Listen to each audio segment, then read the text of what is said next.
आप सबों को जय मसीह की। आज परमेश्वर के जीवित कलाम से हम देखेंगे यिर्मयाह नबी की पुस्तक उसका 42 अध्याय। और मैं आपको बताना चाहता हूँ यिर्मयाह नबी की पुस्तक का 42 जो अध्याय है उसमें बताया गया है कि किस प्रकार से जब परमेश्वर ने यरूशलेम को कंप्लीटली किंग नबूकदनेस्सर राजा के अधीन कर दिया, क्योंकि इजरायली जो थे उस समय उन्होंने परमेश्वर के अगेंस्ट में बहुत सारे अपराध और पाप किए थे और परमेश्वर की इच्छा को के अनुसार नहीं चला था और जो पुराना नियम की पुस्तक में लिखी बातों को नहीं माना था। तब परमेश्वर ने नबूकदनेस्सर राजा को, बेबीलोन के राजा को बताया गया बाइबल में कि अपने इंस्ट्रूमेंट के रूप में उन्होंने इजराइल पर अटैक करने के लिए भेजा और इजरायलियों को पूरी तरीके से वो लोग अपने देश बेबीलोन ले गए बंधुओं के रूप में। और इजराइल उस समय ये कर रहा था कि वो मिस्र के देश की तरफ अपनी आंखें लगाया था कि मिस्र मुझको बचाने आएगा और मिस्र देश अगर हम चले जाएंगे, भाग जाएंगे तो हम शायद बेबीलोन के राजा से बच जाएंगे। और उन्होंने ये सोचा कि जो बचे हुए थे, कुछ यहूदी बच गए थे और बचे हुए यहूदी ये डिसाइड करने के लिए यिर्मयाह जो प्रोफेट था, परमेश्वर का दास, उसके पास आते हैं और उसको ये बोलते हैं कि यिर्मयाह को बोलते हैं। और उनमें से जो हेड उनका था उसका नाम था, हेड का नाम था योहानान, और योहानान जो था वो हेड था उनके बीच में। और वो कहता है उनकी ये इच्छा थी कि हम मिस्र देश को चले जाएं, भाग जाएं यहाँ से, इजराइल से मिस्र देश को भाग जाएं, क्योंकि हम कुछ थोड़े ही लोग बचे हुए हैं और अगर हम लोग वहां पे भाग जाएंगे तो हम लोगों के लिए अच्छा रहेगा। वहां पे हमको रोटी, कपड़ा और मकान तो कम से कम रहने के लिए जॉब मिल जाएगा, काम करने के लिए मिल जाएगा। लेकिन परमेश्वर जो थे वो मिस्र के अगेंस्ट थे उस समय कि वो मिस्र में ना जाए। और देखिए ये लोग यिर्मयाह नबी के पास आ रहे हैं और आज का जो हमारा जो टॉपिक है, जो इस मैसेज का, जो संदेश का हमारा हेडिंग है वो है ask God's will and not follow it. परमेश्वर की इच्छा को जानना और उसके बाद उस पर नहीं चलना। और यहाँ पे भी देखिए ठीक वही हुआ। यहाँ पे वचन 42 में कह रहा है, वचन 42 में वो लोग यिर्मयाह नबी के पास आके बोलते हैं कि प्लीज यिर्मयाह, the prophet they said please pray to the Lord your God for us। हमारे लिए प्रार्थना करने के लिए बोल रहे हैं। As you can see we are only a tiny remnant compared to what we were before। कुछ ही लोग बचे हुए हैं।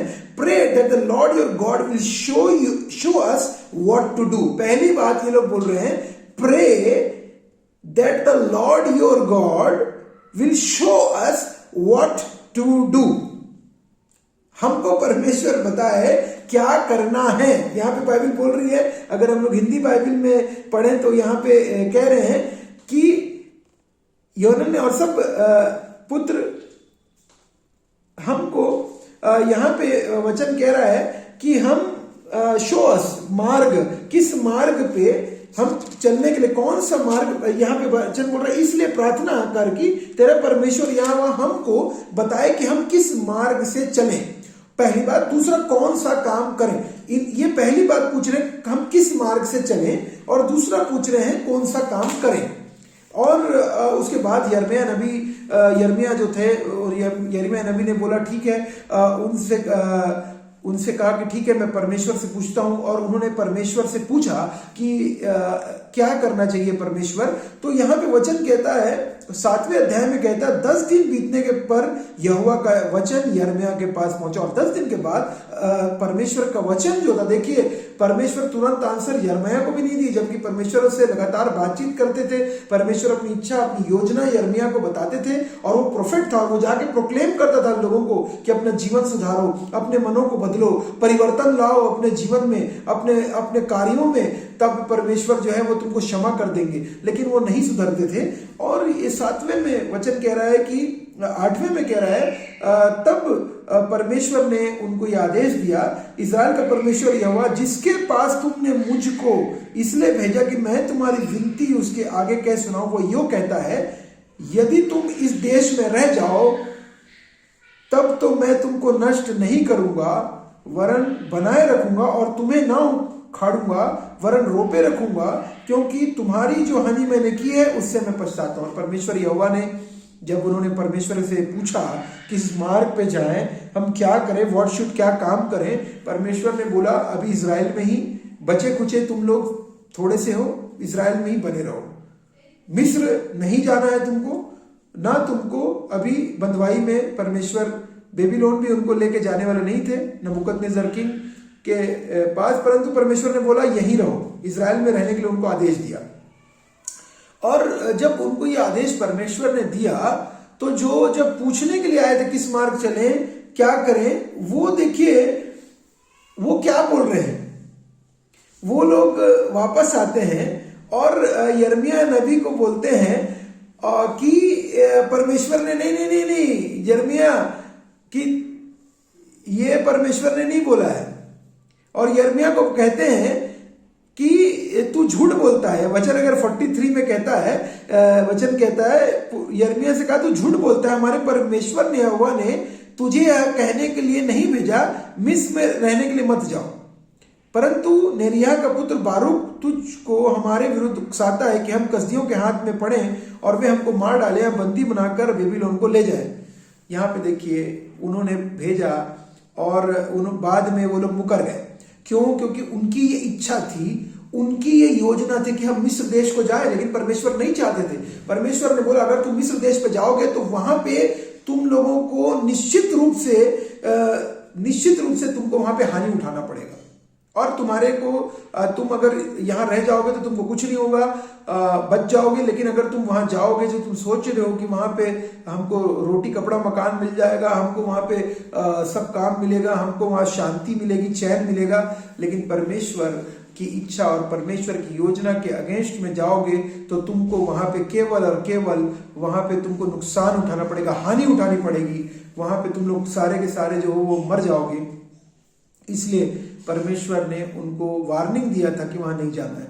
लेकिन ये सिचुएशन कई बार हमारी भी होती है, हम प्रभु से बोलते हैं कि प्रभु आपकी क्या इच्छा है बताएं प्रभु जी हमारे जीवन के लिए, हमें किस मार्ग से किस वे से होके जाना है प्रभु जी आप बताएं, प्रभु जी हमें क्या काम करना है प्रभु जी आप हमारे लिए बताएं, प्रभु जी हमें क्या स्टडी करनी है प्रभु जी आप बताएं, हमें कौन सा जॉब करना है, कौन सा बिजनेस करना है प्रभु जी हमें बताएं, हमें प्रभु जी कहाँ जाके काम करना है, कहाँ पढ़ना है, कहाँ जॉब करना है, कहाँ पे घर लेना है, कहाँ पे हमें रहना है, कहाँ पे हमें आना जाना, सब चीजें हम लोग परमेश्वर से पूछते हैं, सब चीजें हम लोग परमेश्वर के सन्मुख डालते हैं। प्रभु मेरी तबीयत खराब है हम प्रार्थना में रखते हैं, और हम सारी चीजों को परमेश्वर से पूछते हैं, परमेश्वर से जानते हैं, और हम प्रेयर भी कराते हैं बहुत सारे हमारे पास्टर से, हमारे जो प्रचारकों से, हमारे जो प्रियजन है, हमारे जो बिलीवर्स हैं, भाई बंधु, हम सबसे प्रेयर कराते हैं, सबको बोलते हैं कि परमेश्वर से बोलिए ना मेरे को कि मेरे को कहाँ जाना है, कौन सा मार्ग लेना है बताएं,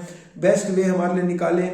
और हम भी वो मिस्टेक कर जाते हैं, जब परमेश्वर हमें बताते हैं हमें अंदर से पता चल जाता है कि परमेश्वर ये चाह रहे हैं, लेकिन हमारे मन में कुछ चीजें रहती हैं कि हमको लगता है कि नहीं हमारे लिए तो ये फील्ड बेस्ट है, लेकिन हम अपने मन की इच्छा पूरी करने के लिए आगे बढ़ के चले जाते हैं। तो परमेश्वर की इच्छा नहीं होती, लेकिन हम उस मार्ग पे चले जाते हैं और बाद में हमें उस मार्ग पे जाके हानि उठाना पड़ता है। और इसीलिए इंपॉर्टेंट है कि जब परमेश्वर के पास हम पूछने के लिए जाएं, जब हम परमेश्वर के सामने अपनी बातों को रखें, अपने मार्ग को किस मार्ग से जाना है, क्या काम करना है, अपने विल को परमेश्वर के हाथ में सौंप दें, तो उसकी इच्छा के अनुसार चले भी। परमेश्वर चाहते हैं हमसे कि हम उसकी इच्छा के अनुसार चलें, हम परमेश्वर चाहते हैं कि हम उनकी योजना के अनुसार चलें, परमेश्वर चाहते हैं कि अगर हम उनसे पूछ रहे हैं तो हम उसके अनुसार करें। हम इन इजरायलियों के समान ना हो जाएं जो कि परमेश्वर से पूछने के लिए तो गए थे, लेकिन उन्होंने फॉलो अपने विल की किया, अपने अपनी मन मर्जी पूरा करा। इसीलिए इम्पोर्टेंट है हमारे बहुत सारे मैरिजेस के टाइम पे हम इम्पोर्टेंट है कि हम परमेश्वर से इच्छा योजना उसकी जाने। हमारे जब इम्पोर्टेंट डिसीजन मेकिंग के टाइम पे हम प्रेयर करें और उससे इच्छा और योजना लें। 2024 में आप भी अपनी इच्छा को पूरी करने का हम ना सोचें, लेकिन हम परमेश्वर की क्या चाहता है 2024 में हमसे, वो हम लोग इच्छा जाने और उसके अनुसार कार्य को करें। हम अपनी इच्छा अपनी योजना पूरी करने के लिए जाएंगे तो हम फेल हो जाएंगे, लेकिन जब हम परमेश्वर की इच्छा और उसकी योजना के तहत चलेंगे तो निश्चित रूप से हमें सफलता मिलेगी। हो सकता है टेम्पररी आपको लगे, हमें दुख हो, हमें तकलीफ टेम्पररी कुछ समय के लिए पहुंचे, हो सकता है पेन हो सकता है आप नहीं चाहते उस मार्ग पे जाना, हो सकता है आप उस लाइन में या उस पर्टिकुलर में जाना नहीं चाह रहे हैं, लेकिन परमेश्वर की इच्छा योजना अगर आप पूरी करने के लिए जाएंगे तो आपको कभी भी हानि उठाना, हमें कभी भी हानि उठाना नहीं पड़ेगा और वहां पे हमें विक्ट्री मिलेगी। हम जयवंत होंगे उस जगह पे जाकर, उस मार्ग में जाकर, उस काम को कंप्लीट करके। And that is very very important आपके और मेरे लिए। आप देखिए योना नबी जो परमेश्वर का दास था, उसको परमेश्वर ने बोला कि निनवे नगर पे जाके जाना था निनवे को, उसको निनवे भेज रहे थे परमेश्वर, जाके प्रचार कर कि वो बिगड़ चुका है, वहां पे प्रचार कर, परमेश्वर उलट देगा। और वो लोग ने प्रचार जब करने के लिए नहीं गया, वो तर्शीश को भाग गया। और जब योना नबी तर्शीश को भाग गया, परमेश्वर ने उसे 3 दिन मछली के पेट में रखा और वो 3 दिन तक, जब वो भाग रहा था परमेश्वर से, तो 3 दिन तक वो मछली के पेट में रहा और उसे तकलीफ झेलना पड़ा, उसे मुसीबत झेलनी पड़ी, मौत और लाइफ के बीच में वो रहा। और उसके बाद परमेश्वर ने वापस जब उसे प्रार्थना करी, परमेश्वर ने वापस उसको लाया और फिर वो गया निनवे को और वहां जाकर प्रचार किया। और यहाँ पे देखिए कि जब हम लोग परमेश्वर से भागना नहीं है, परमेश्वर जहाँ ले जाना चाहता है वहां पे हमें जाना है, उसकी इच्छा योजना को जानना है। और उसी प्रकार से हन्ना सफीरा भी नए नियम में हमें देखने को मिलता है। उन्होंने अपनी प्रॉपर्टी बेची थी और प्रॉपर्टी बेच के उन्होंने कमिटमेंट किया था कि हम ये परमेश्वर को देंगे। उनको परमेश्वर नहीं बोल रहे थे कि तुम दो या ना दो, लेकिन उन्होंने कमिटमेंट किया था। लेकिन जब वो पैसे लेके गए और जाकर जो प्रोफेट्स के और जो परमेश्वर के दास लोगों के जाके चरणों पे रखा, तो उन्होंने उसमें से कुछ पार्ट अपने पास छुपा लिया, अपने पास रख लिया, झूठ बोला कि हम इतने ही में बेचे हैं प्रॉपर्टी। और उन दोनों की मृत्यु कुछ ही समय बाद, पहले हस्बैंड की हुई, कुछ मिनटों के बाद जो वाइफ ने भी वही झूठ बोला और उसकी भी मृत्यु हो गई। तो मेरा कहने का मतलब ये है कि परमेश्वर कमिटमेंट, परमेश्वर नहीं बोलता कि आप ये करो, लेकिन परमेश्वर जबरदस्ती नहीं करते हैं, हम लोग को जोर जबरदस्ती नहीं करते हैं। परमेश्वर हमको हमारे विल पे छोड़ दिए हैं, फ्री विल दिया है आपको और मुझको। परमेश्वर ने आदम और हवा को भी फ्री विल दिया था। परमेश्वर ने बोला था फल को मत खाना वहां पे, और उन्होंने उनको ये नहीं बोला था, जबरदस्ती रोक लगाई नहीं थी। परमेश्वर ने उसी जगह पे थे, लेकिन उसको आज्ञा का उल्लंघन उन्होंने, हवा ने खाया और हवा ने आदम को भी खिलाया, और जब दोनों ने खाया मनुष्य जाति पापी हो गई और पाप जगत में आ गया, जन्म लिया, और जितने भी बच्चे पैदा हुए सारे के सारे पापी इसीलिए पैदा हुए क्योंकि आदम और हवा के द्वारा हर एक मनुष्य पापी, जन्म से पापी हो गया था। और प्रभु यीशु मसीह के आने के बाद, प्रभु यीशु मसीह आदम और हवा के द्वारा इस पृथ्वी पर नहीं आए, परंतु यीशु मसीह परमेश्वर के बेटे के रूप में पवित्र आत्मा के सामर्थ्य से कुंवारी मरियम से जन्मे।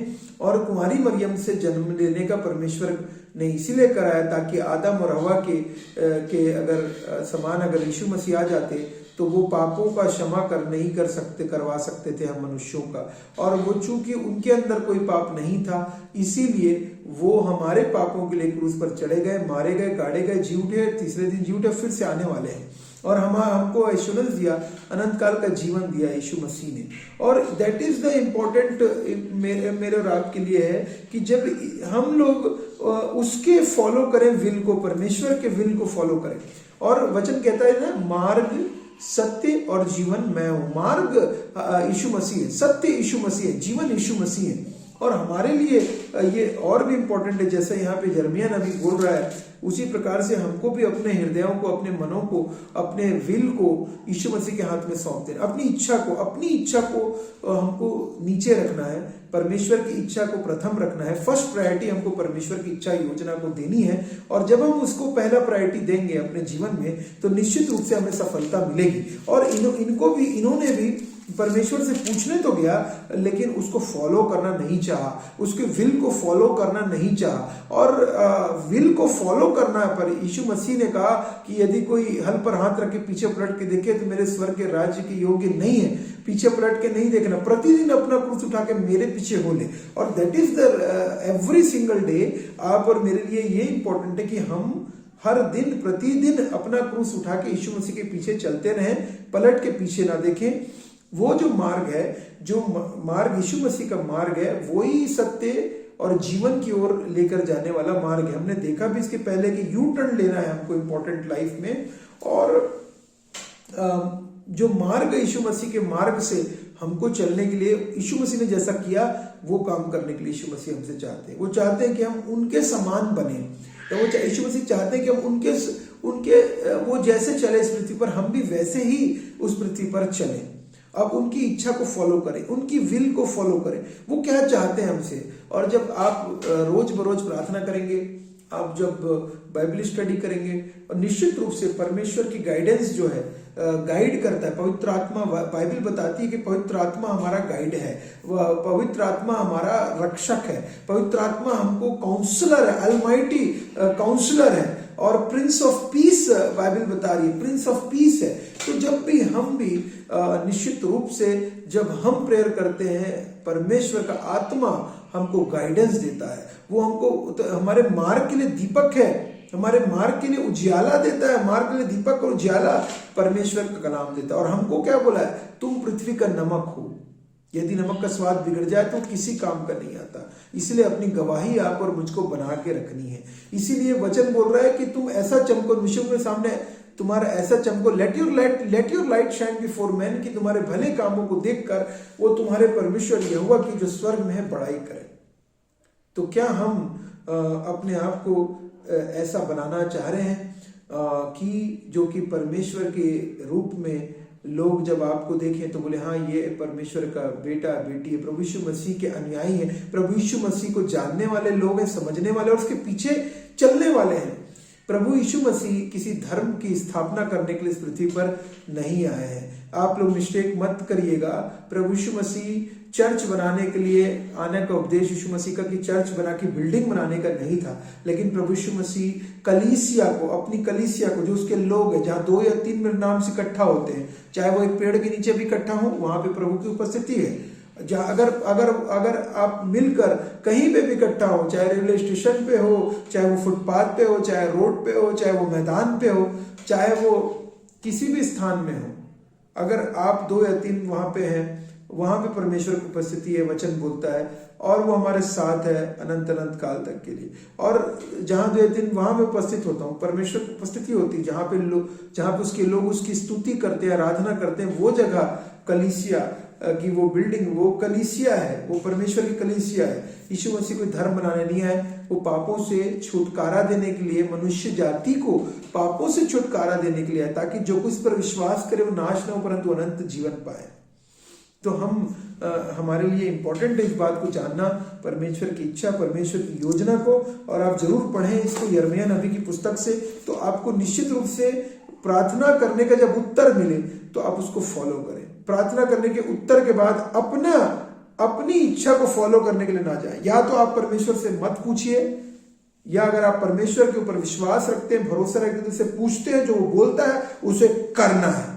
और चाहे कैसी भी स्थिति क्यों ना जाए, कुछ भी क्यों ना हो जाए, कितना भी नुकसान उठाना क्यों ना पड़ जाए उस समय तत्काल में, लेकिन आप मान के चलिए that is the best way, that is the best way for us, that उससे अच्छा कुछ भी नहीं हो सकता था जो परमेश्वर ने आपके लिए बोला है, आपको करने के लिए बोला है। इसलिए be ready to follow his guidance, his instructions, जो आपको देना चाह रहा है परमेश्वर यहोवा जिंदा खुदावंत आपको जो बोल रहा है उसको करने की कोशिश करें, और अपने जीवनों को, अपने मनों को, अपने हृदयों को शुद्ध करें, साफ करें, पवित्र करें। और निश्चित रूप से परमेश्वर यहोवा आपके साथ है। प्रभु यीशु मसीह का पवित्र आत्मा का सामर्थ आपके साथ है। पिता, पुत्र और पवित्र आत्मा एक है, और त्रिएक परमेश्वर हमको गाइडेंस करने वाला, हमको लीडिंग करने वाला, हमको बचाने वाला, छुड़ाने वाला, निकालने वाला केवल जिंदा खुदा में। आइए प्रार्थना करें। प्रभु जी धन्यवाद देता हूँ आज के इस दिन के लिए। होने दे प्रभु जी ये वचन हम में से हर एक के लिए हो प्रभु जी। होने दे ये वचन की प्रभु जी हम तेरी इच्छा योजना को जानने के बाद उस पर चलने वाले बने प्रभु जी। उस इच्छा योजना के अनुसार अपने मन की इच्छा योजना को पूरी ना करें, परंतु तेरी इच्छा योजना पूरी करने वाले हो। सारा आदर, महिमा, गौरव, प्रक्रम आपको देते हुए इस छोटी सी दुआ को सुन ग्रहण कीजिए। आमीन।